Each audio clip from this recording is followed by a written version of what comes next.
Hello guys, मैं सनी आपका हार्दिक स्वागत करता हूं संकल्प स्टडी सर्कल के यूट्यूब चैनल पे। उम्मीद करता हूं आप सब लोग बढ़िया होंगे। जैसा कि आप लोग जानते हैं कि हम लोग यूट्यूब पे कुछ क्लासेस आपके लिए लेके आते हैं, मैथ्स और रीजनिंग, इंडियन जीएस और सीजीएस की। तो दोस्तों, आज की क्लास में मैं आप लोगों को प्रॉफिट एंड लॉस का एक इंपॉर्टेंट कंसेप्ट देने वाला हूँ और मेरी कोशिश रहेगी कि कुछ चैप्टर्स मैं आपको यूट्यूब में करा दूं और बाकी चैप्टर्स आपको मिल जाएंगे कंप्लीट। आप अगर हमारे यहाँ कंप्लीट पढ़ना चाहते हैं तो आप हमारे एप्लीकेशन संकल्प स्टडी सर्कल को भी डाउनलोड करके वहां से भी पढ़ सकते हैं। तो दोस्तों, आज की क्लास में मैं आपको शुरू करने के पहले मैं अपना इंफॉर्मेशन, अपना इंट्रोडक्शन देता हूं। मैं सनी प्रताप सिंह, मैंने बीटेक किया हुआ है इलेक्ट्रॉनिक्स एंड कम्युनिकेशन से। मैंने रेलवे एनटीपीसी 2015 को क्रैक किया था, जिसमें मेरा गुड्स गार्ड्स के पोस्ट पे चयन हुआ था। 8 से अधिक सालों का मेरा टीचिंग का एक्सपीरियंस है और हमारी ऑफलाइन क्लासेस बिहारी टॉकीज के सामने बिलासपुर में संकल्प स्टडी सर्कल में चलती हैं। साथ में हम लोग आपके लिए एक स्पेशल बैच ला रहे हैं ऑनलाइन, जो कि अभी तक हम लोगों ने ऑनलाइन बैचेस लॉन्च नहीं किया था। ये हमारा पहला ऑनलाइन बैच है, लेकिन अनअकैडमी में हमने पहले ही काफी क्लासेस ली हुई हैं, 100 के ऊपर लाइव क्लासेस और प्लस कोर्सेज भी मैंने वहां दिया है। बट जो बच्चे केवल मैथ्स पढ़ना चाहते हैं, रीजनिंग पढ़ना चाहते हैं, तो उनके लिए मैं अभी एक स्पेशल क्लास लेके आया हूँ, मैथ्स स्पेशल करके। कंप्लीट बैच है जो 7 मार्च से स्टार्ट होने वाला है। 1 साल की वैलिडिटी रहेगी। आपको लाइव क्लास भी मिलेगा और वही रिकॉर्डेड भी मिल जाएगा। आप 1 साल तक उस रिकॉर्डेड वीडियोस को देख सकते हैं, आप डाउनलोड भी कर सकते हैं वीडियोस को। इसकी फीस जो रहेगी बच्चे, एक्चुअल फीस 5000 है, बट ये डिस्काउंटेड फीस 2000 रुपए 1999 रुपए है और 200 रुपए का एक्स्ट्रा ऑफ मिलेगा अगर आप 28 फरवरी के पहले रजिस्ट्रेशन करेंगे। लेकिन जब आपको ऑफ तभी मिलेगा जब आप यहाँ पे एक कोड का इस्तेमाल करेंगे, सुपर 50 यूज कीजिएगा बच्चे, सुपर 50। और अगर मान लीजिए कोई दिक्कत होता है आपको ट्रांजेक्शन में, तो आप इस नंबर पे, ये नंबर पे व्हाट्सएप कर दीजिएगा या कॉल कर लीजिएगा, ठीक है। तो चलो दोस्तों, क्लास को स्टार्ट करते हैं। और आप संकल्प स्टडी सर्कल करके जो हमारा आपका प्ले स्टोर पे आप जाएंगे तो वहां से आपको ये एप्लीकेशन डाउनलोड हो जाएगा। आप सर्च मार लीजिएगा और अगर आप कंप्लीट पढ़ना चाहते हैं, कंप्लीट मैथ्स पढ़ना चाहते हैं तो चलो दोस्तों, और भी हमारे संकल्प स्टडी सर्कल में जो कोर्सेज चलते हैं वो उनका पूरा डिटेल है। नए बैचेस स्टार्ट होने वाले हैं 7 मार्च से। ऑफलाइन क्लासेस भी चलेंगी तो आप उन पे भी यहाँ पे ज्वाइन कर सकते हैं। तो आज की क्लास में बेसिक कंसेप्ट्स में एप्टीट्यूड का डिस्कस करने वाला हूँ, जिसमें कि टॉपिक रहेगा बच्चे आज की क्लास का profit and loss. Profit and loss एक बहुत ही महत्वपूर्ण टॉपिक है, जो कि सीजी व्यापम हो, सीजीपीएससी हो, एसएससी हो, रेलवे हो, बैंक हो, सीजीएसआई या फिर पटवारी या फिर कोई भी आप एग्जाम देते हैं, तो उन सभी एग्जाम्स के लिए ये टॉपिक काफी इंपॉर्टेंट होता है। तो इसी टॉपिक का आज बेसिक कंसेप्ट हम लोग डिस्कस करेंगे और फिर हम लोग चीजों को आगे लेके बढ़ेंगे। तो दोस्तों चलो स्टार्ट करते हैं प्रॉफिट एंड लॉस को। तो क्वेश्चंस कराने के पहले, क्वेश्चंस तो मैं सीधा क्वेश्चंस तो हम बाद में करेंगे, पहले हम कंसेप्ट समझते हैं कि है क्या, ये टॉपिक का अर्थ क्या होता है, ये चीजें हैं क्या। तो बच्चे, प्रॉफिट एंड लॉस, तो सबसे पहली बात, प्रॉफिट को हम लोग हिंदी में क्या बोलते हैं बच्चे? लाभ। क्या बोलते हैं बच्चे? लाभ। और लॉस को क्या बोलते हैं बच्चे? हानि। क्या बोलते हैं बच्चे? हानि। तो सबसे पहले तो आपको लाभ और हानि का एक बेसिक कंसेप्ट समझना पड़ेगा। और इस टॉपिक को सीखने के पहले मैं एक बात आपसे शेयर करना चाहूंगा। देखो, कभी भी मैथ्स को या एप्टीट्यूड को आप उस तरीके से मत पढ़िए कि इसमें कुछ फॉर्मूलेज होते हैं, फॉर्मूले को रट लिए और एग्जाम में हम परफॉर्म किए।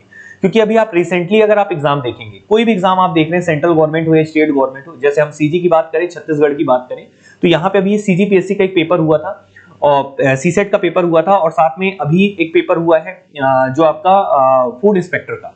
तो दोनों के एग्जाम्स में एक देखने को मिल रहा है। अब जो भी एग्जाम्स अब हो रहे हैं उन सारे एग्जाम्स में, चाहे सेंट्रल गवर्नमेंट का हो, एसएससी हो, रेलवे हो, कोई भी एग्जाम हो, कंसेप्ट्स की बात ज्यादा करता है। तो आपको यहाँ पे कंसेप्ट्स ही सीखने पड़ेंगे। अगर आपका कंसेप्ट क्लियर होगा तभी आप उनके एग्जाम्स के क्वेश्चंस कर पाएंगे, अदरवाइज केवल फॉर्मूला रटेंगे तो कभी नहीं हो पाएगा। तो मेरी आज कोशिश होगी कि केवल कंसेप्ट पे काम करना, कंसेप्ट में आपको सिखा दूं, ताकि कंसेप्ट से आप क्वेश्चंस को बहुत ही आसानी से 10-10 सेकंड में आप लोग क्वेश्चन को सॉल्व करना सीख सकें, ठीक है। तो चलो बच्चे, क्लास को स्टार्ट करते हैं। क्लास को स्टार्ट करते हैं, प्रॉफिट एंड लॉस के बारे में डिस्कस करते हैं। तो यहाँ पे लाभ और हानि के बारे में पढ़ेंगे तो बहुत ही बेसिक से चलेंगे। तो सबसे पहले मैं आपसे सवाल एक पूछूंगा कि सर ये लाभ क्या होता है, और दूसरी चीज क्या है बच्चे? हानि। हानि क्या होता है? तो बच्चे, एक सिंपल सी प्रक्रिया है जीवन में कि अगर आप कोई भी चीज का लेन देन करते हैं, तो लेन देन कैसे किया जाता है कि कोई भी वस्तु को आप खरीदेंगे किसी निश्चित कीमत पे और उसी वस्तु को फिर आप अपने दुकान में लाके और उसे बेच देंगे। और ये खरीदी गई कीमत और बेची गई कीमत, इन दोनों का जो अंतर होता है ना, वो डिसाइड करता है कि आपको प्रॉफिट हुआ है कि लॉस हुआ है, आपको लाभ हुआ है कि हानि हुआ है। तो ये एक इंपॉर्टेंट कंसेप्ट होता है। अब इसी से हम आगे चलते हैं। कोई आपको विशेष सूत्र नहीं रटना पड़ेगा, कंसेप्ट पे बस काम करेंगे, ताकि आप आने वाले जितने भी क्वेश्चंस मैंने रखे हैं, ये आप क्वेश्चंस को बहुत ही आसानी से कर सकेंगे, ठीक है। अच्छा, जो क्लासेस होने वाली हमारी, जो बैचेस स्टार्ट है, वो बाइलिंगुअल हिंदी इंग्लिश दोनों में रहेगा, तो इसलिए कोई तकलीफ नहीं होगी आपको। तो चलिए समझते हैं बच्चे। सबसे पहली बात, 2 बातों के बारे में यहाँ पे जिक्र होगा। यहाँ पे कंसेप्ट समझाने के पहले मैं आपसे ये बता दूंगा कि इस टॉपिक को कैसे कवर किया जाता है। तो कुल मिला के बच्चे तीन या चार प्रकार के क्वेश्चन इसमें बनते हैं। मतलब कंसेप्ट से मैं बात करूं तो टोटल 4 कंसेप्ट हैं पूरे इस चैप्टर के। कितने कंसेप्ट है बच्चे? 4 कंसेप्ट है। इन चारों कंसेप्ट से आपका ये पूरा टॉपिक कवर होता है। जैसे सबसे पहला जो कंसेप्ट होता है बच्चे वो होता है कीमत पे आधारित प्रश्न। क्या बच्चे? कीमत पे आधारित प्रश्न मतलब प्राइस बेस्ड क्वेश्चन। तो सबसे पहले मैं आपको जो यहाँ पे कंसेप्ट हम लोग जब पढ़ लेंगे, बेसिक पढ़ लेंगे, तो पहला कंसेप्ट हमको जो डिस्कस करना होता है वो कीमत पे आधारित प्रश्न पढ़ने रहते हैं, प्राइस बेस्ड क्वेश्चन पढ़ने रहते हैं। जब प्राइस बेस्ड क्वेश्चन को आप पढ़ लेते हैं तो उसके बाद फिर आपको पढ़ाया जाता है मात्रा पे आधारित प्रश्न। क्या बच्चे? मात्रा पे आधारित प्रश्न। पहला था कीमत पे आधारित प्रश्न और फिर उसके बाद पढ़ते हैं बच्चे मात्रा पे आधारित प्रश्न। और इनके विभिन्न प्रकार होते हैं, अलग अलग प्रकार होते हैं, लेकिन कंसेप्ट जो होता है वो कीमत पे आधारित प्रश्नों को, क्वेश्चन को हम लोग हल करते हैं सारे टाइप्स को समझ के, कंसेप्ट को समझ के। क्वांटिटी बेस्ड क्वेश्चन मतलब मात्रा पे आधारित प्रश्न को हम फिर देखते हैं। और जो तीसरा कंसेप्ट होता है बच्चे वो होता है छूट पे आधारित प्रश्न। छूट मतलब हो गया बच्चे डिस्काउंट पे बेस्ड क्वेश्चन। छूट पे आधारित प्रश्न का मतलब होता है बच्चे डिस्काउंट बेस्ड क्वेश्चन। तो डिस्काउंट कैसे काम करता है, क्या चीजें होती है, इनके बारे में हम लोग फिर पढ़ेंगे। और बच्चे जो चौथा होगा और लास्ट टाइप होगा वो विविध प्रश्नावली, जिसको हम लोग बोलते हैं मिसलेनियस। क्या बोलते हैं बच्चे? मिसलेनियस मतलब विविध प्रश्नावली, सारे कंसेप्ट्स को मिक्स करके, जो एग्जाम में आजकल बहुत ज्यादा पूछता है। ठीक है, तो अभी जो भी एग्जाम हुए हैं, चाहे फूड इंस्पेक्टर हुआ हो, चाहे आपका सीजीपीएससी का सीसेट हुआ हो, या फिर आप एसएससी रेलवे कोई भी एग्जाम दिए होंगे, तो इन्हीं पे आधारित बच्चे क्वेश्चन आपके एग्जाम में बनते हैं। आपका कंसेप्ट क्लियर हो तो आप आसानी से करेंगे। तो इन चारों कंसेप्ट्स को एक एक करके डिस्कस करेंगे, लेकिन इन चारों कंसेप्ट्स को बताने के पहले आपको एक इंपॉर्टेंट रिक्वायरमेंट होता है, पहले आपको बेसिक पता होना चाहिए। तो चलो दोस्तों पहले बेसिक पे काम करते हैं और फिर हम इन कंसेप्ट की ओर बढ़ेंगे। ठीक है, तो अभी तो ये आपका रिकॉर्डेड क्लास है जो मैंने आपके YouTube में अपलोड करने वाला हूं। ये रिकॉर्डेड क्लास होगा। लाइव क्लास के लिए आप मुझे बोल सकते हैं, आप कमेंट करके बोल सकते हैं सर लाइव लीजिए, तो एक निश्चित टाइम को हम डिसाइड करेंगे और उस पर मैं डेली लाइव आऊंगा। एक्चुअली ऑफलाइन क्लासेस रहती तो इतना समय नहीं रह पाता है, बट हमारी क्लासेस एप्लीकेशन में बहुत जल्द लगातार फ्री क्लासेस भी स्टार्ट होने वाला है। बट अगर आप लोग कंप्लीट बैच ज्वाइन करना चाहें तो जरूर उसे भी ज्वाइन कर सकते हैं। तो चलो दोस्तों पहले हम लोग क्लास से शुरू करते हैं। आज की क्लास को हम लोग कहानी को समझना शुरू करते हैं। ठीक है, तो देखिए सबसे पहली बात मैं बात करता हूं बच्चे, यहाँ पे 2 चीजों के बारे में जिक्र होगा। तो price based question, quantity based question, discount based question और एक मिसलेनियस, ये चारों के बारे में बाद में जिक्र करेंगे। पहले हम लोग आते हैं बच्चे बेसिक पे। किस पे आते हैं बच्चे? बेसिक पे। तो बेसिक को थोड़ा सा समझिएगा, बेसिक किस तरीके से काम करता है इनका टॉपिक का। ठीक है, तो बेसिक को इस तरीके से समझिएगा कि सबसे पहली चीज होती है बच्चे, एक होता है क्या? क्रय मूल्य। क्या होता है बच्चे? क्रय मूल्य, जिसको हम लोग इंग्लिश में बोलते हैं कॉस्ट प्राइस। क्या बोलते हैं बच्चे? Cost price. क्या बोलते हैं बच्चे? कॉस्ट प्राइस, जिसको हम लोग हिंदी में बोलते हैं क्रय मूल्य। क्या बोलते हैं बच्चे? क्रय मूल्य। तो क्रय मूल्य के बारे में यहाँ पे डिस्कस होगा। तो क्रय मूल्य होता क्या है, पहले हम इस पे चलते हैं। इसको हम लोग रिप्रेजेंट करते हैं बच्चे किससे? सीपी से। किससे रिप्रेजेंट करते हैं? सीपी से। बहुत बेसिक से मैं शुरू करता हूं।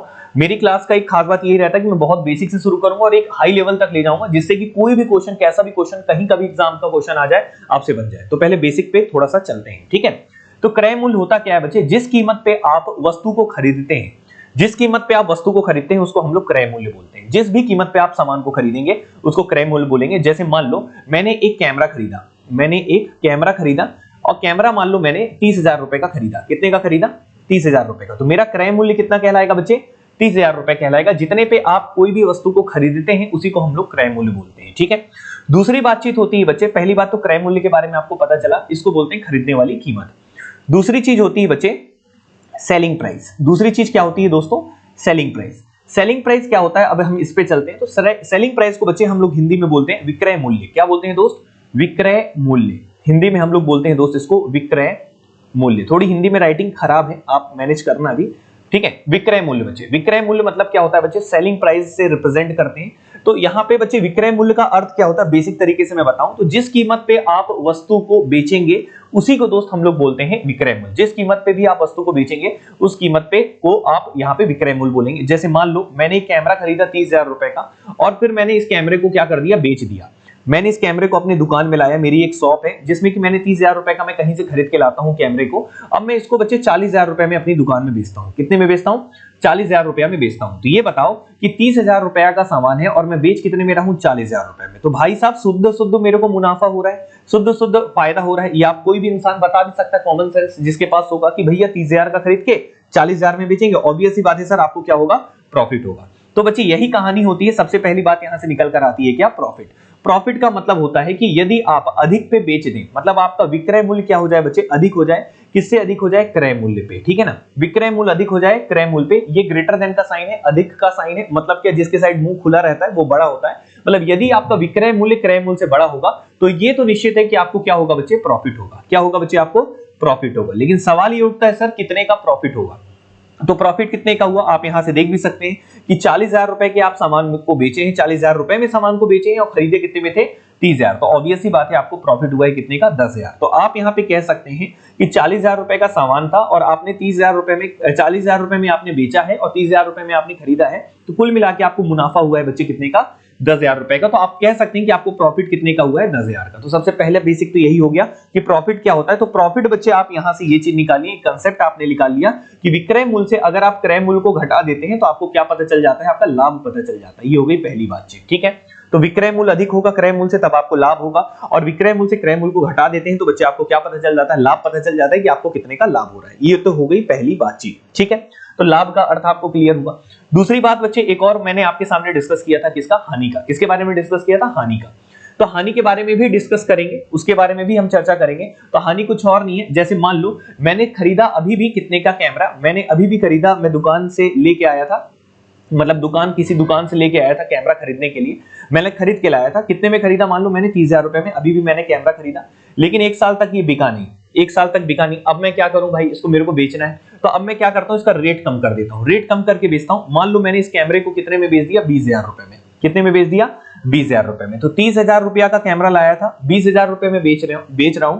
तो सीधी सी बात है बच्चे, मेरे को साफ साफ यहाँ पे क्या हो रहा है? नुकसान हो रहा है। क्या हो रहा है? लॉस हो रहा है। तो आप यहाँ पे बकायदा कह सकते हैं कि यदि आपका क्रय मूल्य सर विक्रय मूल्य से ज्यादा हो जाए, अगर आपका खरीदी बेचने वाली कीमत से ज्यादा हो जाए तो निश्चित रूप से आपको क्या होगा? हानि होगा। तो आप देख सकते हैं 30,000 का खरीद के 20,000 में बेचेंगे तो ऑब्वियस सी बात है सर आपको क्या हो जाएगा? लॉस हो जाएगा। क्या हो जाएगा? लॉस हो जाएगा। लेकिन लॉस कितने का हुआ है आप ये कैसे निकालेंगे? तो भाई साहब देखो, क्रय मूल्य आपका अधिक हो गया है, किससे अधिक हो गया है? विक्रय मूल्य से। तो क्रय मूल्य से विक्रय मूल्य को माइनस करेंगे तो सीधा सीधा आपको हानि पता चल जाएगा। मतलब 30,000 का खरीद के आप 20,000 में बेचेंगे तो साफ साफ आप कह सकते हैं कि 30,000 माइनस कितना हो जाएगा बच्चे? 20,000। तो आप कह सकते हैं सर कि आपको कितने की हानि हो रही है? 10,000 की। कितने की हानि हो रही है?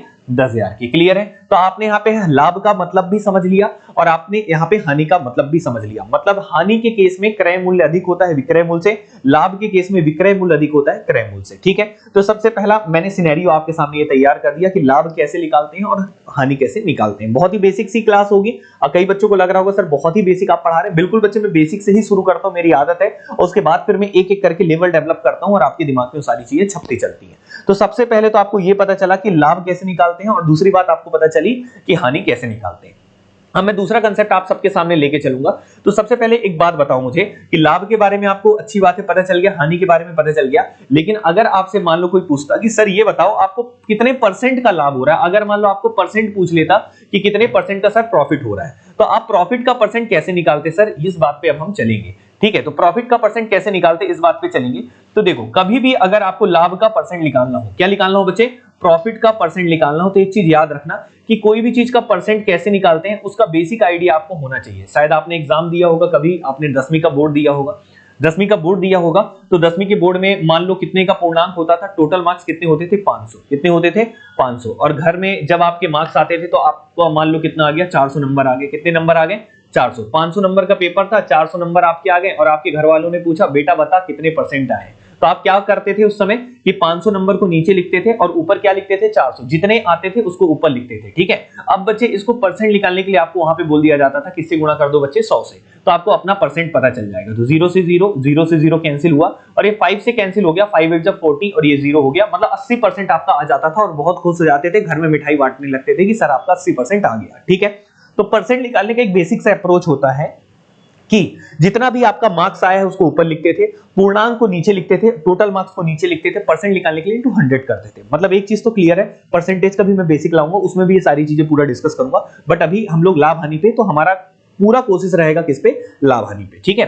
तो मैं भी परसेंट के बारे में बस इतना ही कहूंगा कि किसी भी चीज का परसेंट निकालना होता है तो गुणा किससे कर देते हैं? 100 से।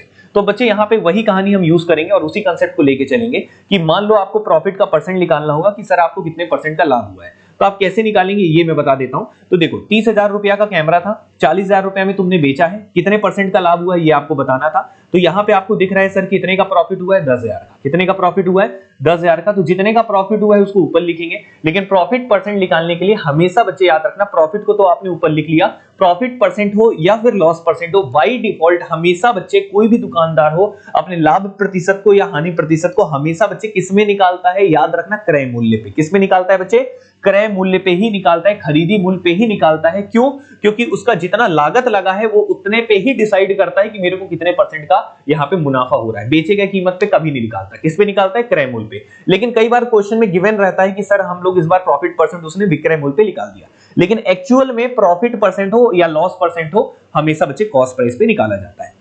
तो कॉस्ट प्राइस कितना है दोस्त, यहाँ पे 30,000 है। कितना है बच्चे, 30,000 है। तो 10,000 का प्रॉफिट हुआ है भाई, कितने में हुआ है, क्रय मूल्य कितना था, 30,000, और परसेंट निकालने के लिए हमेशा कितना करेंगे बच्चे, 100। मतलब एक दुकानदार ने 30,000 रुपए का खरीदा और 10,000 रुपया कमाया। आप ऐसा बोल सकते हैं 30,000 पे 10,000 रुपया कमाया, 30,000 रुपए पे खरीदा और 10,000 रुपए कमाया, तो कितने परसेंट का प्रॉफिट होगा। तो आप सीधा सीधा यहाँ पे सॉल्व कर देंगे बच्चे, तो ये चारों जीरो यहाँ पे कैंसिल हो जाएंगे, 1 2 3 और ये 4, और 100/3 हो जाएगा, और 100 को 3 से डिवाइड करेंगे तो 3 33,099 हो जाएगा, शेषफल 1 बचेगा, बटे 3 आएगा, और आपका आ जाएगा 33 सही 1/3% का मुनाफा। क्लियर है कि नहीं है। तो मुद्दे की बात यह है, यहां से आपने एक लॉजिक निकाला कि कभी भी अगर आपको प्रॉफिट का परसेंट निकालना होगा, कभी भी आपको लाभ का प्रतिशत निकालना होगा, तो आप कैसे निकालेंगे, ऊपर में क्या लिखेंगे बच्चे, प्रॉफिट लिखेंगे, ऊपर में क्या लिखेंगे, लाभ लिखेंगे, और नीचे में क्या लिखेंगे बच्चे, क्रय मूल्य लिखेंगे, और परसेंट निकालने के लिए हमेशा किससे मल्टीप्लाई करेंगे दोस्त, 100 से। तो प्रॉफिट परसेंट कैसे निकाला जाता है कि जितने का लाभ होगा उसको ऊपर लिखेंगे, क्रय मूल्य को नीचे लिखेंगे, और परसेंट निकालने के लिए इंटू 100 करेंगे, तो आपको दोस्तों यहाँ पे लाभ का प्रतिशत, प्रॉफिट का परसेंट निकल जाएगा। ये तो होगी पहली बातचीत, ठीक है। इतना बच्चे आप लोग को समझ में आया होगा कि हम लोग सर प्रॉफिट परसेंट निकालते हैं, तो निकालते कैसे हैं, ठीक है।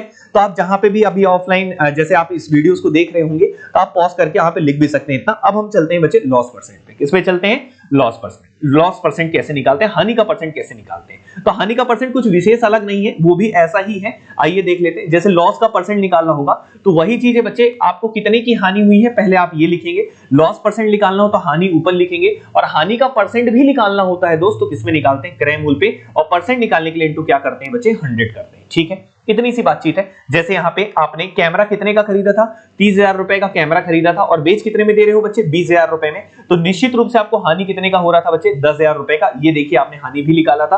तो अगर आपको हानि का परसेंट निकालना होगा तो कैसे करेंगे, ऊपर में 10,000 लिखेंगे। आपको हानि कितने का हो रहा था, 10,000 का, लेकिन कितने के क्रय मूल्य पे बच्चे, तो क्रय मूल्य कितना था आपका, 30,000 था। कितना था, 30,000 था। तो नीचे में 30,000 लिखेंगे, और परसेंट निकालने के लिए इनटू क्या करेंगे बच्चे, 100 करेंगे। तो फिर से बच्चे वही कैलकुलेशन होगा, 100/3 होगा, और ये आ जाएगा 33 सही 1/3%, और इतने प्रतिशत की बच्चे आपकी क्या हो जाएगी, हानि हो जाएगी। इस तरीके से आप हानि का प्रतिशत भी निकाल सकते हैं। तो मैंने बहुत ही बेसिक सा कंसेप्ट आपके सामने रखा कि बच्चे याद रखना, जिस कीमत पे हम वस्तु को खरीदते हैं उसको क्रय मूल्य बोलते हैं, जिस कीमत पे हम वस्तु को बेचते हैं उसको विक्रय मूल्य बोलते हैं। अगर हम कम पे खरीदेंगे और अधिक पर बेचेंगे तो निश्चित रूप से बच्चे हमको फायदा होगा, और फायदे का परसेंट निकालना होगा तो फायदे का परसेंट निकालने के लिए ऊपर में फायदा लिखेंगे, नीचे में क्रय मूल्य लिखेंगे, इंटू 100 कर देंगे तो फायदे का परसेंट आ जाएगा। उसी रूप से बच्चे अगर आपको हानि का परसेंट निकालना होगा, आप अधिक में खरीद के कम में बेच देंगे तो आपको हानि हो जाएगा। हानि का परसेंट निकालने के लिए ऊपर में हानि लिखेंगे, नीचे में क्रय मूल्य लिखेंगे, और परसेंट निकालने के लिए इंटू 100 कर देंगे दोस्तों, तो यहाँ पे आपको हानि का परसेंट आ जाएगा। तो ये मैंने आपके सामने बहुत ही बेसिक कंसेप्ट रखा कि प्रॉफिट परसेंट के बारे में, लॉस परसेंट के बारे में, सीपी के बारे में, एसपी के बारे में, प्रॉफिट के बारे में, लॉस के बारे में, ठीक है। अब हम बच्चे आगे बढ़ते हैं, अपनी चीजों को और आगे लेके बढ़ते हैं, ठीक है। तो ये पहला पॉइंट था। पहला उम्मीद करता हूं ये बेसिक पॉइंट आपके सामने रखा मैंने, ये उम्मीद करता हूं ये बात आपको क्लियर होगी। अब हम आगे बढ़ते हैं और चीजों को लेके आगे बढ़ेंगे। तो सबसे पहली बात तो हमने क्या क्या यहाँ पे एक कंक्लूजन जो निकाला वो ये निकाला कि हमने अगर कभी भी प्रॉफिट निकालना होगा तो हम क्या करेंगे बच्चे, कि विक्रय मूल्य से क्या घटा देंगे, क्रय मूल्य घटा देंगे, तो हमको प्रॉफिट आ जाएगा। उसी प्रकार से अगर हमको प्रॉफिट का ही परसेंट निकालना हुआ कि कितने परसेंट का लाभ हो रहा है, तो आप क्या करेंगे कि ऊपर में क्या लिखेंगे दोस्त, प्रॉफिट लिखेंगे, ऊपर में क्या लिखेंगे दोस्त, प्रॉफिट लिखेंगे, नीचे में क्या लिखेंगे, सीपी लिखेंगे, और इनटू कितना कर देंगे, 100। तो आपको यहाँ पे बच्चे क्या पता चल जाएगा, प्रॉफिट परसेंट पता चल जाएगा, ठीक है। तो ये तो पहली बातचीत मैंने जो आपके सामने रखी, इसको आप लोग लिख लीजिएगा।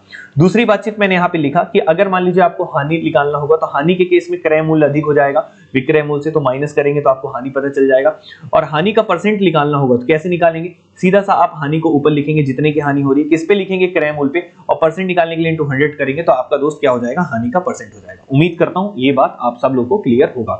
अब बच्चे अगली बातचीत पे चलते हैं, थोड़ा सा डिस्काउंट के बारे में भी चल ही लेते हैं, क्योंकि जब बेसिक पढ़ ही रहे हैं तो और अच्छे से चीजों को डिस्कस करते हैं, ठीक है। तो अब इन्हीं का बच्चे देखो, अभी तो आपने बेसिक सीखा, अभी आपने अप्रोच नहीं सीखा है कि किस तरीके से क्वेश्चन में इन अप्रोचेस को लगाना होता है। तो अब उन चीजों को भी आप सीखेंगे, लेकिन पहले हम लोग आगे चलते हैं, कुछ और बेसिक पॉइंट्स को डिस्कस करते हैं, ठीक है। अच्छा एक बात बताओ, एक बात और समझना कि मान लो आपको यहाँ पे आप हमेशा एक चीज याद रखना, तीसरा एक और फॉर्मूला होता है, उस फॉर्मूले के बारे में भी मैं डिस्कस करूंगा, लेकिन अभी नहीं, थोड़ा सा और आगे चलेंगे फिर हम लोग समझेंगे, ठीक है ना, कि उसके बारे में भी डिस्कस करेंगे, लेकिन अभी बिल्कुल नहीं करना है, अभी हम लोग बेसिक पे ही चलते हैं। तो तीसरी बातचीत ये है बच्चे, यहाँ पे हम लोग बात करेंगे किसके, डिस्काउंट के बारे में। तीसरी बात हम लोग किसके बारे में करेंगे बच्चे, डिस्काउंट के बारे में। आप लोग डिस्काउंट सुने होंगे, डिस्काउंट आप सब लोग को बहुत पसंद है, जैसे हम लोग भी यहाँ पे आप लोग को डिस्काउंट दे रहे हैं, वैसे आपको अपने जीवन में भी डिस्काउंट चाहिए होता है, ठीक है ना। तो डिस्काउंट का मतलब होता है बच्चे छूट, छूट को हम लोग बट्टा भी बोलते हैं। तो डिस्काउंट कैसे काम करता है आइए देखते हैं। जैसे मान लो आप कोई भी शर्ट लेने गए किसी भी दुकान में, आप किसी भी दुकान में क्या लेने गए बच्चे, शर्ट लेने गए, और शर्ट की कीमत मान लो कितनी है, 3000 रुपया, कितनी है, 3000 रुपया। और 3000 रुपया आपने कहां पे देखा, उसके टैग लगा हुआ था, एमआरपी सेट था, 3000 रुपया उसमें लिखा हुआ था। अब आप दुकान वाले को देखते हो, बोलते हो भैया इसमें तो 3000 लिखा है, ये बताओ मुझे कितने की पड़ेगी, डिस्काउंट कितने का दोगे। तो दुकान वाला बोलता है सर आप एक काम करना, मुझे 500 रुपए का डिस्काउंट, मैं आपको 500 रुपए का डिस्काउंट दे देता हूँ, 500 रुपए का छूट दे देता हूँ, 500 रुपए इसमें आपका कम कर देता हूँ। 3000 रुपए लिखा था, 500 रुपए का छूट दे दिया, तो ये बताओ दुकानदार आपको कितने में बेचेगा, पहले ये बताओ। तो 3000 का सामान है, 3000 का शर्ट है, 500 रुपए का डिस्काउंट देगा, तो निश्चित रूप से 3000 में से 500 कम कर देगा और कितने में बेचेगा, 2500 रुपए में। क्लियर है कि नहीं है। इसी से बच्चे लॉजिक सेट होता है, इसी से कहानी बनती है। तो कोई भी दुकानदार 3000 रुपए जितने का डिस्काउंट होगा उसको घटा देगा, और किस पे कितना आएगा उसका, 2500 रुपए आएगा, तो वो 2500 रुपए में बेच देगा। तो ये दुकान वाले का ने एक एमआरपी सेट किया था और बेचा कितने में बच्चे, 2500 में। कितने में बेचा, 2500 में। तो कुल मिलाकर उसने बट्टा कितने का दिया, डिस्काउंट कितने का दिया बच्चे, 500 का। कितने का दिया डिस्काउंट, 500 का। तो एक तरह से आप अगर आपको कभी भी डिस्काउंट निकालना हो तो डिस्काउंट आप कैसे निकालेंगे आइए थोड़ा सा देख लेते हैं, ताकि चीजें आप लोग को क्लियर हो जाए, ठीक है।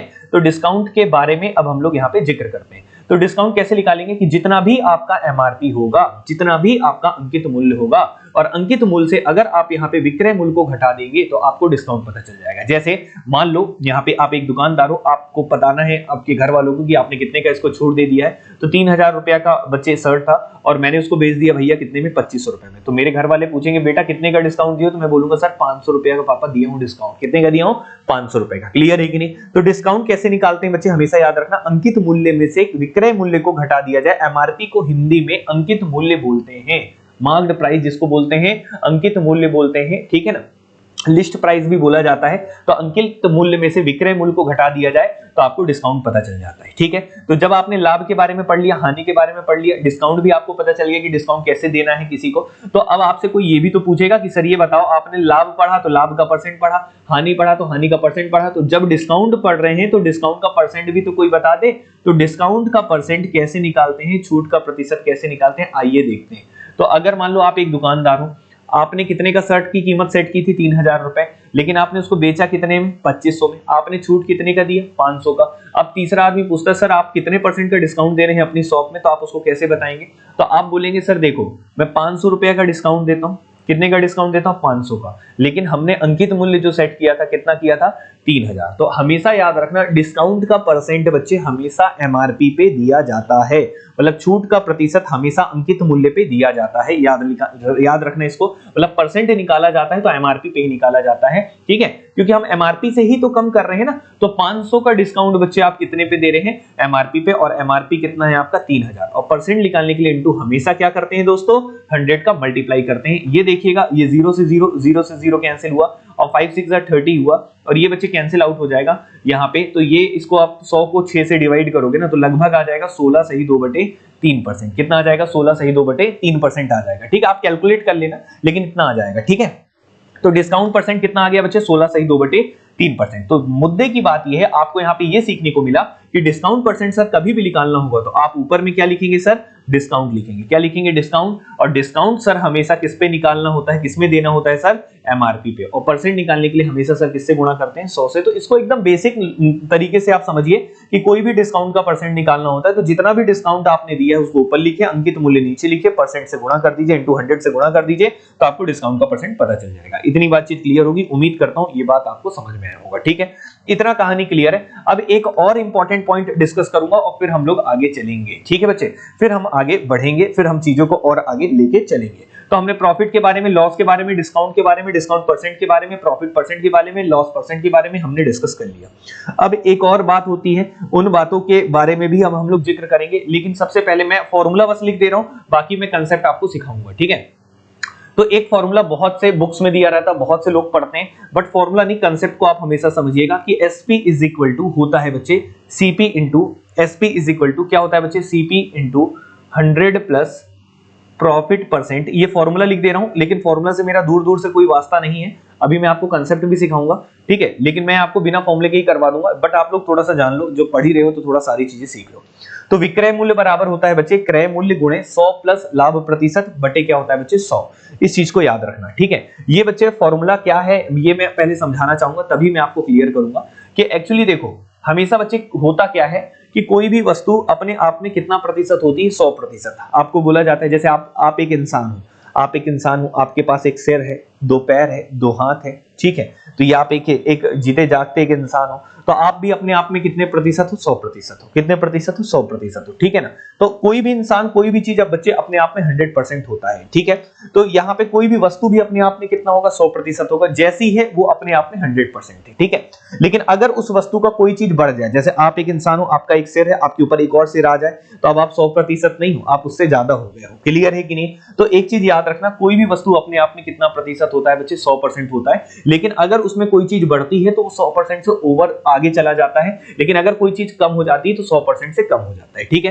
तो जैसे कि मैंने आपसे बोला कि क्रय मूल्य को आप हमेशा कितना परसेंट मानते हैं बच्चे, 100%। कितना मानते हैं, 100% मानते हैं। लेकिन मान लो अचानक आपको कोई परसेंट का लाभ हो गया, आपको प्रॉफिट हो गया, कुछ परसेंट का प्रॉफिट हो गया, प्रॉफिट परसेंट मान लीजिए आपका हो गया P%। कितना हो गया बच्चे, P%। तो ये बताओ क्रय मूल्य पहले कितना था खुद का, 100% था, लेकिन अब आपको लाभ प्रतिशत कितने का हुआ है, P% का। तो ये जो लाभ परसेंट होता है ना बच्चे, हमेशा याद रखना किस पे निकाला जाता है, क्रय मूल्य पे। तो जो भी प्रॉफिट परसेंट दिया जाता है वो सीपी का ही होता है। किसका होता है बच्चे, सीपी का। जैसे देखो कोई ना कोई चीज, किसी ना किसी चीज का तो परसेंट होता ही है, जैसे क्रय मूल्य भी जो परसेंट है बच्चे वो खुद का है, क्रय मूल्य का ही है, 100% ऑफ सीपी ही है। मतलब क्या, क्रय मूल्य को आप कह सकते हैं कि वो 100% है खुद का क्रय मूल्य का। और प्रॉफिट परसेंट जो होता है बच्चे, लाभ प्रतिशत होता है, वो भी बच्चे हमेशा किसका निकलता है बच्चे, क्रय मूल्य का ही होता है। तो प्रॉफिट परसेंट किसका होगा, सीपी का होगा, और क्रय मूल्य भी खुद का 100% होता है। तो ये बताओ कि अगर आपका क्रय मूल्य है 100% और प्रॉफिट परसेंट है प्रॉफिट परसेंट ऑफ सीपी, क्रय मूल्य का ही P% है, तो आपको ये बता दो कि आप किसी भी वस्तु को कितने में बेचोगे। तो देखो क्रय मूल्य खुद है, सीपी कितना है, खुद का 100% है, कितना है, 100% है सीपी, ठीक है। अब आप प्रॉफिट में बेचना मतलब बढ़ा के बेचना, प्रॉफिट में बेचना मतलब बढ़ा के बेचना, तो 100% क्रय मूल्य तो था ही, अब मैंने इसमें P% और जोड़ दिया। कितना परसेंट और जोड़ दिया, P% क्रय मूल्य का और जोड़ दिया, प्रॉफिट और जोड़ दिया, तो अब मैं इतने में बेच रहा हूं। तो 100% प्लस P% कितना हो जाता है बच्चे, 100% प्लस P%। क्लियर है कि नहीं है। और ये बच्चे किसका आ जाता है, सीपी का। किसका आ जाता है, सीपी का, और वही क्या हो जाता है, विक्रय मूल्य। और इसी से बच्चे फॉर्मूला बना दिया गया है, मतलब कोई अलग से बात नहीं है, ठीक है। तो इसी से फॉर्मूला कैसे बनाया गया आइए देख लेते हैं। तो जैसे यहाँ पे देखेंगे परसेंट है, यहाँ भी परसेंट है, तो परसेंट को कॉमन लेके बाहर निकाल दो। तो परसेंट का मतलब होता है, आपको पता है, कभी भी अगर नहीं पता तो अभी समझ लेना कि परसेंट का मतलब होता है बच्चे प्रतिशत। प्रति मतलब हो गया बटे 100। क्लियर है कि नहीं। तो इसी से बच्चे आ जाता है एक सूत्र आपका कि एसपी इज इक्वल टू क्या होता है, यहाँ पे हमने पहले सीपी लिख लिया जो यहाँ पे लिखा था। अब यहाँ पे क्या है बच्चे 100 है, और ये प्लस में क्या है बच्चे पी है, और बटे में क्या हो जाता है 100। ये परसेंट वाला 100 आया है। क्लियर है कि नहीं। तो यहाँ से बच्चे फॉर्मूला बनता है कि जो भी आपका विक्रय मूल्य होता है वो हमेशा क्रय मूल्य में, तो क्रय मूल्य खुद का 100% होता है, लाभ प्रतिशत जितना होगा आप उसको जोड़ेंगे तो वो बच्चे विक्रय मूल्य आ जाएगा। तो कॉमन सेंस वाली बात है। तो इससे बच्चे ये वाला फॉर्मूला है, तो आपको बिल्कुल घबराने की जरूरत नहीं, कोई चीज रटने की जरूरत नहीं है। आप इतना मान के चलना कि क्रय मूल्य खुद का 100% होता है, जितने परसेंट का लाभ होगा उसको आप क्रय मूल्य से जोड़ देंगे, जितना भी प्रॉफिट होगा उसको जोड़ देंगे, तो आपको विक्रय मूल्य पता चल जाता है। ठीक है।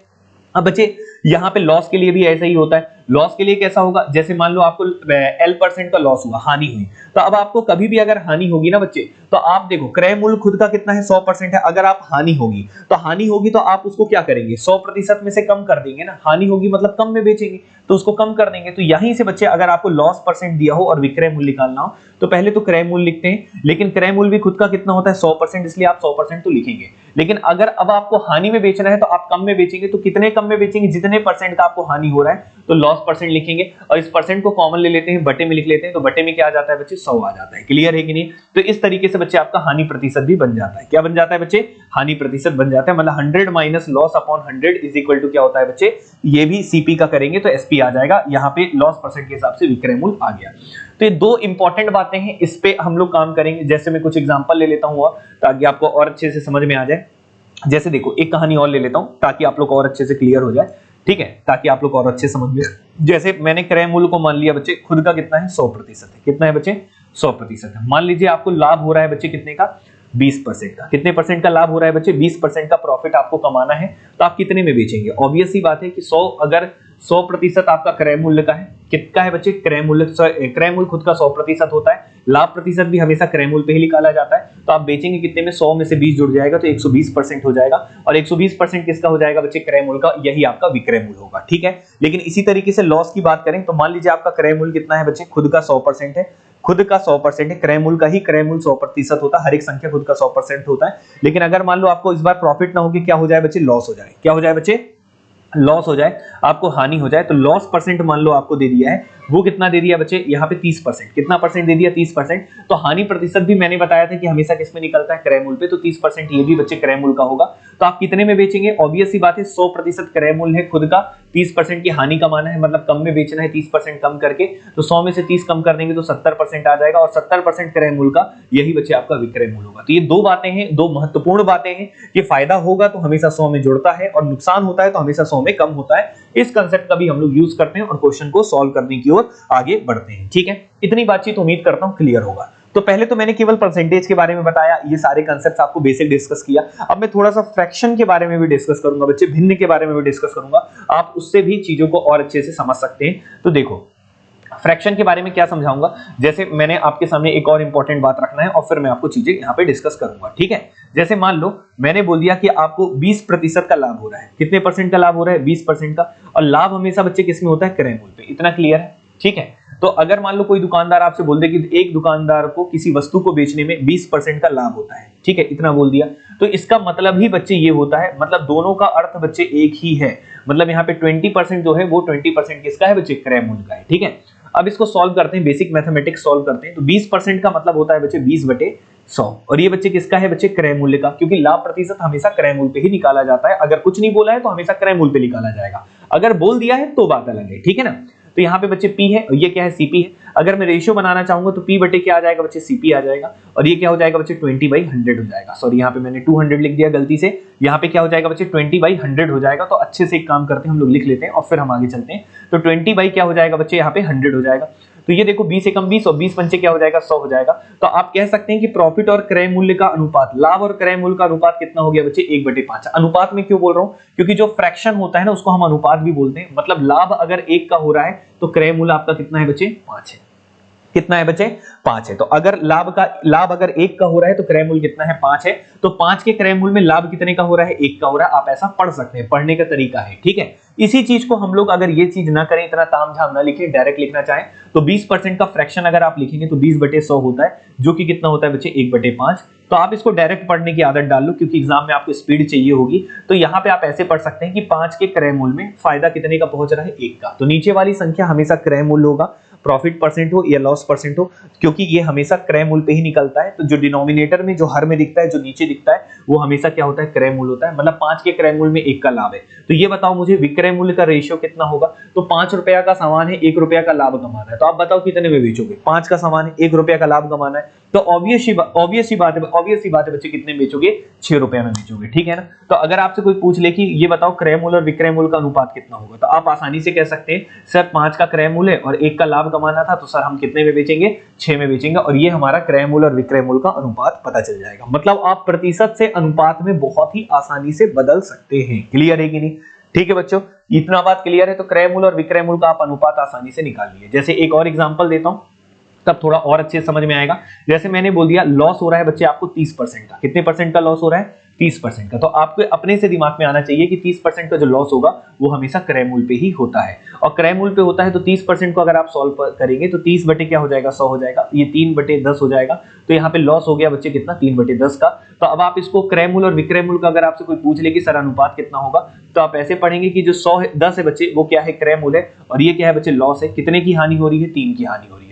तो एक बात बताइए विक्रय मूल्य कितना होना चाहिए कि 10 अगर क्रय मूल्य है, 3 की हानि है, तो कितने में बेचेंगे बच्चे, 7 में। कितने में बेचेंगे, 7 में बेचेंगे। देखो 10 रुपया का सामान है, 3 रुपया की हानि कमानी, तो ऑब्वियस सी बात है कम में बेचोगे, मतलब कितने में बेचोगे, 7 में।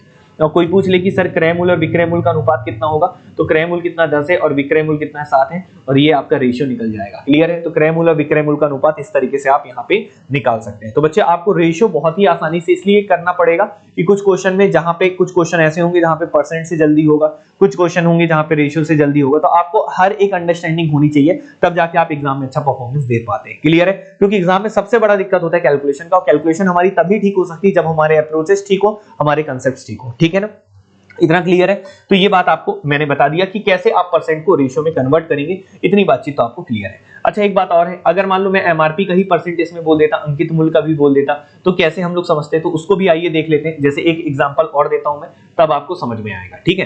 तो ये पूरा बेसिक क्लास है बच्चे, अभी मैंने एक भी क्वेश्चन नहीं कराया, क्वेश्चन भी कराऊंगा। अगर आपको अच्छा लगे क्लास तो जरूर कमेंट करके बोलिएगा सर इसको कंटिन्यू करो। और साथ में एप्लीकेशन में भी हम लोग स्पेशल क्लासेस भी प्रोवाइड करेंगे जिसमें इस तरीके के कांसेप्ट्स रहेंगे। साथ में अगर हमारा कोर्स ज्वाइन करना हो तो बहुत ही कम फीस है, सुपर 50 करके एक हमारा कोड है, उसका यूज कर लीजिएगा तो 200 रुपए का आपको तुरंत डिस्काउंट मिल जाएगा।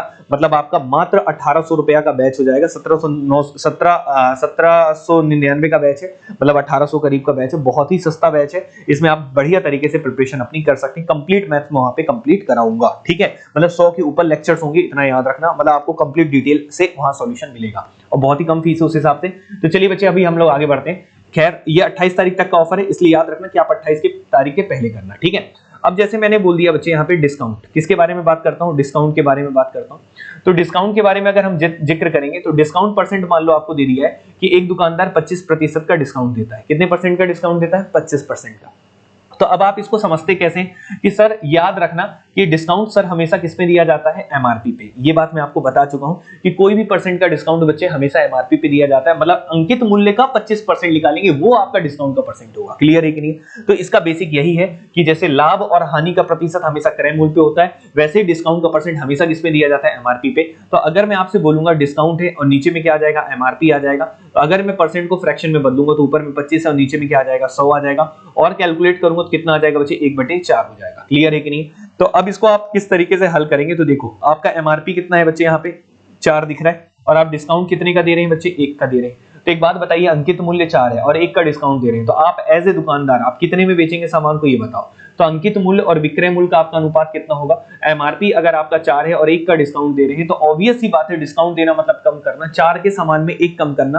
तो आपका विक्रय मूल्य का अनुपात कितना हो जाएगा, 3 हो जाएगा। मतलब यहां से बच्चे आप लोग एमआरपी और विक्रय मूल्य का अनुपात बहुत ही आसानी से निकाल सकते हैं। क्लियर है कि नहीं। तो आपको यहाँ पे एमआरपी और विक्रय मूल्य का अनुपात पता चल गया कितना है, 4:3 है। ठीक है ना, इतना क्लियर। अभी मैं आगे भी बढ़ूंगा, पहले बताओ इतना समझ में आ रहा है कि नहीं आ रहा है, इतना कंसेप्ट क्लियर है कि नहीं है। तो आप एमआरपी का और यहाँ पे एसपी का विक्रय मूल्य का अनुपात यहाँ पे आसानी से निकाल लिए। उसी प्रकार से एक और एग्जांपल देता हूं, तब और तुरंत में समझ में आएगा। जैसे मान लो आपको डिस्काउंट परसेंट दे दिया है बच्चे, कितने का, 20% का। कितने परसेंट का डिस्काउंट दे दिया है, 20% का। तो आपकी अंडरस्टैंडिंग अब कैसी होनी चाहिए, सर 20% मतलब होता है 1/5। कितना होता है सर, 20/100 मतलब 1/5। मतलब 5 की एमआरपी में सर आप डिस्काउंट कितने का दे रहे हैं, 1 का दे रहे हैं। तो सर आप बेचेंगे कितने में, तो सर 5 की एमआरपी है, 1 का डिस्काउंट देंगे। ऑब्वियस सी बात है सर आप 4 में बेचेंगे, 4 में बेचेंगे, 1 कम करके बेचेंगे। ठीक है। तो अगर आपसे एमआरपी और एसपी का डिस रेशियो पूछे तो आप कह सकते हैं एमआरपी सर अगर हमारा 5 होगा तो विक्रय मूल्य कितना होगा, 4 होगा। तो बहुत ही बेसिक सी बातें मैंने अभी तक की हैं और उम्मीद करता हूं ये सारा बेसिक बात आपको समझ में आया होगा। तो चलो एक आध दो क्वेश्चन कर लेते हैं, थोड़ा सा कंसेप्ट भी और बैठ जाए आपका। तो इतनी सी बातचीत मैंने किया। मैंने सबसे पहले प्रॉफिट के बारे में जिक्र किया, लॉस के बारे में जिक्र किया, उनके परसेंट के बारे में जिक्र किया, डिस्काउंट के बारे में जिक्र किया, डिस्काउंट परसेंट के बारे में जिक्र किया, और छोटी मोटी चीजें बताई। प्रॉफिट परसेंट हमेशा क्रय मूल्य पे निकालते हैं, लॉस परसेंट हमेशा क्रय मूल्य पे निकालते हैं, डिस्काउंट परसेंट हमेशा एमआरपी पे निकालते हैं। बस इतनी सी बातचीत है। इन कंसेप्ट को लेकर हम अगर क्वेश्चन की ओर जाएंगे तो हमको कोई फॉर्मूला, कोई ट्रिक, कुछ चीज नहीं पढ़ना पड़ेगा, बस सारे अप्रोचेस सीखने पड़ेंगे। बहुत अलग अलग भिन्न भिन्न प्रकार के अप्रोचेस होते हैं, उन सारे अप्रोचेस पे काम करेंगे और उनके क्वेश्चंस को हम लोग करेंगे। ठीक है। यहां तक क्लियर है बच्चों? तो चलो अब आज की क्लास का सबसे पहला क्वेश्चन हम लोग एक बार देख लेते हैं। ये आपकी स्क्रीन के सामने पहला क्वेश्चन दिख रहा है, ताकि आप लोग को थोड़ा सा हैबिट बने। और ये क्लास को मैं कंटिन्यू रखूंगा बच्चे, थोड़ा टाइमिंग का इशू हो जाता है मेरे साथ, इसलिए मैं आपके लिए लगातार यूट्यूब पे नहीं आ पा रहा हूँ, ठीक है। अच्छा, साथ में भी एक और पेपर हुए हैं, 2 पेपर हुए हैं, उनका भी सॉल्यूशन मैं प्रोवाइड नहीं कर पाया हूँ कि यूट्यूब पे आके मैं कराऊं, लेकिन आप याद रखना मैं एनालिसिस के अकॉर्डिंग कराऊंगा। ऐसा नहीं कि मैंने एक पेपर हुआ, पेपर का पूरा सॉल्यूशन दे दिया, उससे कोई फायदा नहीं है।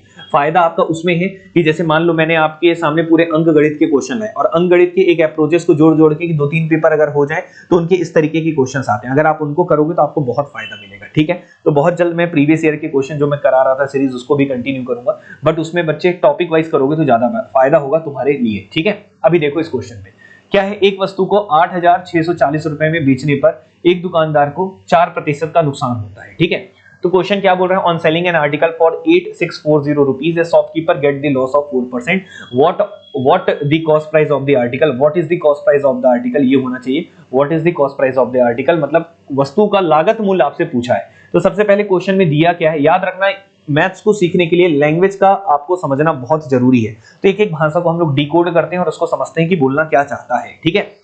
क्वेश्चन में सबसे पहले क्या बोला है, एक वस्तु को 8,640 रुपए में बेचने पर, मतलब यहाँ पे दुकानदार कितने में बेच रहा है बच्चे, 8,640 रुपया में बेच रहा है। तो हम लोग पहले इसको लिख लेते हैं, ठीक है। तो दुकानदार को कितने % का नुकसान हो रहा है दोस्त, लॉस हो रहा है बच्चे 4% का। कितने % का लॉस होता है, 4% का, ऐसा क्वेश्चन में गिवन है। तो आपको बताना है कि वस्तु का लागत मूल्य क्या होगा बच्चे, कॉस्ट प्राइस क्या होगा, क्वेश्चन ही पूछा है। तो किस तरीके से अब हमारा यहाँ पे अप्रोच को डेवलप करना है, तो इस क्वेश्चन को करने की एक से ज्यादा विधि है। आप चाहें तो इसमें डायरेक्ट फॉर्मूला लगा सकते हैं और बहुत सारी चीजें, तो मैं सारी चीजों को लेके चलूंगा। पहले मैं अपने कंसेप्ट पे लेके चलता हूं। एक बात बताओ, मैंने अभी भी जिक्र किया था कि हानि का % बच्चे हमेशा किस पे होता है, क्रय मूल्य पे होता है। किस पे होता है, क्रय मूल्य पे। ये बात को आपको कभी नहीं भूलना है, किस पे होता है, क्रय मूल्य पे। तो लॉस का % मैंने बोला था कि जो भी लॉस % होगा, अगर नहीं भी कहा है तो हमेशा कॉस्ट प्राइस पे ही निकालते हैं।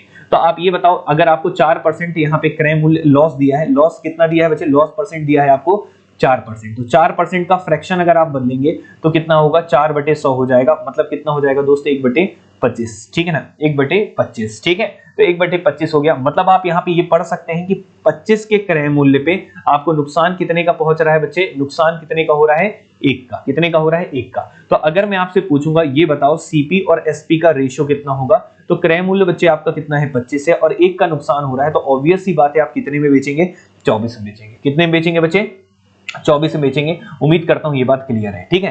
तो यहाँ पे 25 का क्रय मूल्य है और बेच कितने में रहे हो, 24 में। लेकिन ये वास्तविक वैल्यू नहीं है दोस्त, ये रेशियो है। क्या है बच्चे, रेशियो। रेशियो मतलब अनुपात होता है, अनुपात मतलब तुलनात्मक वैल्यू है, एग्जैक्ट वैल्यू नहीं है। एग्जैक्ट वैल्यू तो ये है कि विक्रय मूल्य कितना दिया है आपका, 8,640। तो अब हम इस रेशियो से कंपेयर करेंगे। तो रेशियो को एक्चुअली बच्चे मैं यूनिट में बोलता हूं, मतलब ये मेरा 25 इकाई है, तो ये कितना है, 24 इकाई, या फिर एक्स भी मान सकते हैं। माना कि क्रय मूल्य 25x है तो विक्रय मूल्य 24x है, कुछ भी ले सकते हो, ठीक है। तो विक्रय मूल्य यहाँ पे कितना रेशियो दिख रहा है, 24 रेशियो दिख रहा है। 24 यूनिट है, यूनिट मतलब इकाई है। तो आप उसको कंपेयर कर लीजिए, कितने के बराबर है, 8,640 रुपया के बराबर है। तो आपका विक्रय मूल्य 24 यूनिट जो है बच्चे, वो कितने के बराबर है, 8,640। अब यहाँ पे हम लोग यूनिटरी मेथड लगाते हैं। यूनिटरी मेथड मतलब क्या होता है बच्चे, इकाई वाली विधि क्या होती है, आइए बताता हूं। जैसे 24 यूनिट 8,640 रुपया के बराबर है, ठीक है। तो एक यूनिट का वैल्यू कितना होगा, ये बताओ। जैसे हम बोलते हैं ना, $1 की कीमत 70 रुपए है मान लो, तो $2 की कीमत कितनी होगी, भारतीय रुपए में से $1 की कीमत 70 रुपए होती है, तो $2 की 140 होती है। तो उसी हिसाब से वही कंसेप्ट है बच्चे यूनिटरी मेथड। तो यहाँ पे 24 यूनिट की वैल्यू कितनी है, 8,640। तो एक यूनिट की वैल्यू कितनी होगी, तो एक इकाई का मान निकालने के लिए आप इधर भी 24 से डिवाइड कर देंगे, इधर भी 24 से डिवाइड कर देंगे, और लेफ्ट साइड अगर 24 से डिवाइड करेंगे तो 24/24 1 हो जाएगा, और यहाँ पे कितना हो जाएगा, 8,640 बटे कितना हो जाएगा, 24 हो जाएगा। क्लियर है। तो एक इकाई का मान हो जाएगा 8,640 बटे 24। आप यहाँ पे आसानी से कर सकते हैं, ठीक है। अब बच्चे बस इसको सॉल्व कर देना है, अब इसको हल कर देना है, आपको अपने आप यहाँ पे चीजें का यहाँ पे जवाब मिल जाएगा। तो एक इकाई का मान कितना हो जाएगा बच्चे, यहाँ पे सीधा सीधा बच्चे कितना हो जाएगा, एक इकाई का मान हो जाएगा 8,640 बटे 24। तो बस इसको कैलकुलेट कर दो, कितने जा कटेगा, देखो 4 से कट रहा है, 4 6 जा कितना हो गया, 24 हो गया। यहाँ पे भी कट रहा है, 4 2 जा 8 हो गया, 4 1 जा 4 हो गया, 4 6 जा 24 0 हो गया। 6 से कट रहा है बच्चे, 6 6 36 हो गया, 6 36 जा हो गया, और ये 0 हो गया, 360 हो गया। एक इकाई का मान कितना हो गया, 360। अब बच्चे आपको क्या निकालना था, यहाँ पे निकालना तो था बच्चे क्या, क्रय मूल्य। और क्रय मूल्य का रेशियो कितना है आपको दिख रहा है, 25 इकाई। तो एक इकाई की वैल्यू आपको पता चल चुकी है कितनी है, 360 रुपया। कितनी है, 360। तो बच्चे ये बताओ कि 25 इकाई का मान कितना होगा। तो 25 इकाई का मान निकालने के लिए जब एक की वैल्यू आपको पता है तो 25 का मान निकालने के लिए कुछ नहीं करना है, 25 से गुणा करना है। ठीक है, तो यही होता है यूनिटरी मेथड। एक इकाई का मान 360 है तो 25 इकाई का मान कितना होगा, 25 गुणे 360 कर दीजिए। जब आप मल्टीप्लाई करेंगे तो बच्चे कितना आ जाएगा, 9000 रुपया। कितना आ जाएगा, 9000 रुपए। तो वस्तु का क्रय मूल्य कितना आ जाएगा बच्चे, 9000, और ये आपका जवाब हो जाएगा बी ऑप्शन। इस तरीके से आप यहाँ पे लॉजिक लगा सकते थे। ये तो हो गया मेथड नंबर 1, जिसको हम लोग यूनिटरी मेथड बोलते हैं। एक तरीका ये था, दूसरे भी तरीके हैं, उन पे भी बताऊंगा। पहले बच्चे आप इसको, अब जहां पे भी बैठे हो आप इसको पॉज करके नोट कर लीजिएगा। ये हो गया मेथड नंबर 1। उम्मीद करता हूं ये बात समझ में आया होगा। ठीक है, इसको आप लिख लीजिएगा। मैं इसको हटा देता हूं, पूरा मिटा देता हूं, और फिर मैं उसको दूसरे विधि में जाऊंगा ताकि चीजें और अच्छे से समझा सकूं। ये हो गया बच्चे, इसको रेशियो मेथड बोलते हैं, यूनिटरी मेथड बोलते हैं। आप इससे क्वेश्चन को हल कर सकते हैं। तो एक बार आप पॉज कर लीजिएगा वीडियो को और इसको देख लीजिएगा, लिख लीजिएगा, फिर मैं अब दूसरे में चलूंगा। ठीक है दोस्तों, क्लियर है? ठीक है, कमेंट करके बताना कैसा लगा है क्लास। ठीक है, चलो अभी हम आगे बढ़ते हैं। यहां तक तो उम्मीद करता हूं क्लियर होगा। अब मैं दूसरी विधि में चलूंगा ताकि चीजें और अच्छे से बता सकूं। तो बच्चे देखो, यहां पे आपको विक्रय मूल्य दिया था, अदर मेथड में देखना 8640 दिया था। ठीक है, और आपको हानि कितने का हो रहा था बच्चे, 4% का। और आपको क्या पूछा था बच्चे, क्रय मूल्य पूछा था। तो कैसे करेंगे, ध्यान से देखिए। आप इसको ऐसे कर सकते हैं कि आप अपने से क्रय मूल्य मान लीजिए, let CP is equal to, आप अपने से क्रय मूल्य मान लीजिए 100 इकाई है। ठीक है, क्रय मूल्य कितना है, 100 इकाई है। और ये बताओ आपको लॉस कितने का हो रहा है, 4% का। तो लॉस अगर बच्चे 4% का हो रहा है तो 4% भी बच्चे जो निकला होगा ना, वो 100 इकाई का ही निकला होगा। तो 100 इकाई का 4% अगर आप निकाल लेंगे, क्योंकि हानि हमेशा क्रय मूल्य पे ही निकालते हैं, तो 4 इकाई आया होगा। तो लॉस कितना हो गया, 4 इकाई। तो विक्रय मूल्य कितना होगा बच्चे, 96 यूनिट। कितना होगा, 96 यूनिट। ठीक है, तो आपका विक्रय मूल्य कितना हो गया, 96 यूनिट। अगर आप 100 इकाई क्रय मूल्य मानते तो विक्रय मूल्य 4% के हिसाब से 96 होना चाहिए। और बच्चे यहाँ पे आपको दिया हुआ है कि यहाँ पे 96 यूनिट जो है विक्रय मूल्य, वो कितने के बराबर दिया है, 8640। तो अब आप कंपेयर कर लीजिए सीधा सा। तो आप ये कह सकते हैं कि आपका जो 96 इकाई जो है विक्रय मूल्य, वो क्वेश्चन के कितने के बराबर है, 8640 रुपया के बराबर है। ठीक है, तो एक इकाई का मान कितना होगा, ध्यान से देखिएगा। तो 8640 बटे कितना हो जाएगा, 96 हो जाएगा। फिर कैंसिल हो जाएगा बच्चे, कितना आ जाएगा, 90 रुपया। कितना आ जाएगा, 90। तो एक इकाई का मान कितना हो जाएगा, 90 हो जाएगा। आपके क्वेश्चन में पूछा था वस्तु का क्रय मूल्य क्या होगा, तो वस्तु का क्रय मूल्य कितना है बच्चे, 100 इकाई है। एक इकाई का मान अगर 90 है तो 100 का मान कितना होगा, 100 गुणे 90 होगा। और ये आपका जवाब हो जाएगा 9000 रुपए। मतलब वस्तु का क्रय मूल्य कितना आ जाएगा बच्चे, 9000 रुपए। और यही आपके प्रश्न का जवाब होगा। उम्मीद करता हूं ये बात क्लियर होगा। तो एक तरीका ये था बच्चे, इससे भी आप लोग सॉल्व कर सकते हैं। ठीक है, तो यहाँ पे आपने अपने से क्रय मूल्य को मान लिया 100 इकाई, और आपको हानि हो रही थी 4% की, तो विक्रय मूल्य होगा 96 इकाई। 96 इकाई अगर 8640 बराबर है तो एक इकाई का मान हो गया 90। तो 100 का मान सीधा सीधा कितना होगा, 9000 रुपए। तो इस तरीके से बच्चे आप बहुत ही आसानी से इन क्वेश्चंस को सॉल्व कर सकते हैं। आप सोच रहे हैं सर कितना बेसिक से पढ़ा रहे हैं। बच्चे मेरी क्लास ऐसी रहती है, इसमें 85-86 क्वेश्चन में कराता हूँ एक टॉपिक में, और हर एक वैरायटी शिखर, मतलब शीर्ष से लेकर शिखर तक पूरी कहानी रहती है, बेसिक से लेकर एडवांस तक पूरी कहानी रहती है। ठीक है, तो ये हो गया बच्चे जवाब इस क्वेश्चन का सॉल्यूशन। एक और होता है, कई लोग फॉर्मूला जो पढ़ाते हैं वो इस तरीके से। तो फॉर्मूला जैसे मैंने पढ़ाया था, एसपी इज इक्वल टू क्या पढ़ाया था, CP into 100 plus profit percent upon क्या पढ़ाया था बच्चे, 100, यही पढ़ाया था ना। तो आप यहां से भी कर सकते थे। तो यहाँ पे आपको सीपी निकालना था, एसपी दिया हुआ था, कितना दिया था, विक्रय मूल्य दिया था 8640। तो आप यहाँ पे ये लिख दीजिए, आपको क्रय मूल्य निकालना है। प्रॉफिट कितने का हो रहा था, अच्छा यहाँ पे प्रॉफिट नहीं, अच्छा लॉस दिया था क्या, रुक जाओ, हाँ लॉस दिया था। ठीक है ना, प्रॉफिट नहीं दिया था बच्चे, लॉस दिया था। तो लॉस कितने का हो रहा था बच्चे, यहाँ पे 4% का। तो यहाँ पे प्रॉफिट परसेंट की जगह आप यहाँ पे लॉस कर लीजिए। सॉरी, यहाँ पे मैंने गड़बड़ लिख दिया। ठीक है, यहाँ पे लॉस लिख लो। तो 100 माइनस क्या हो जाएगा बच्चे, लॉस हो जाएगा। 100 माइनस क्या हो जाएगा, लॉस हो जाएगा। तो 100 माइनस लॉस करेंगे, लॉस कितने का हो रहा था, 4 का, तो 96 हो जाएगा। और बटे में क्या हो जाएगा, 100। अब आप यहाँ से आसानी से निकाल सकते हैं, 96 से घटेगा 90 जा, तो यहाँ से सीपी निकल जाएगा बच्चे 90 गुणे 100, 9000 रुपए। ठीक है, तो आपके सामने मैंने केवल कंसेप्ट रखा है, बेसिक रखा। अभी मैं आपको धीरे धीरे करके चीजों को डेवलप करूंगा। तो ये बच्चे प्रॉफिट एंड लॉस का बहुत ही बेसिक कंसेप्ट था। उम्मीद करता हूँ ये चीजें आपको अच्छे समझ में आई होंगी और इतना क्लियर होगा। तो आज के लिए मैं इतना ही रखता हूँ, ज्यादा बड़ा वीडियो नहीं रखूंगा। आज इसको पढ़िएगा। सेकंड पार्ट से मैं आगे के क्वेश्चन, जो सेकंड क्वेश्चन है, इन सारे क्वेश्चंस को अब मैं कराते चलूंगा। यहाँ पे ये चैप्टर तो मैं पूरा आपको कंप्लीट करा दूंगा। ठीक है, तो यहां तक उम्मीद करता हूं क्लियर होगा। क्लास अच्छी लगी हो तो फीडबैक रिव्यू जरूर कीजिएगा। मिलते हैं हम लोग अगली क्लास में। सेकंड क्लास का वेट कीजिएगा और अधिक से अधिक लोगों तक शेयर कीजिएगा। Thank you so much. जय हिंद, जय भारत।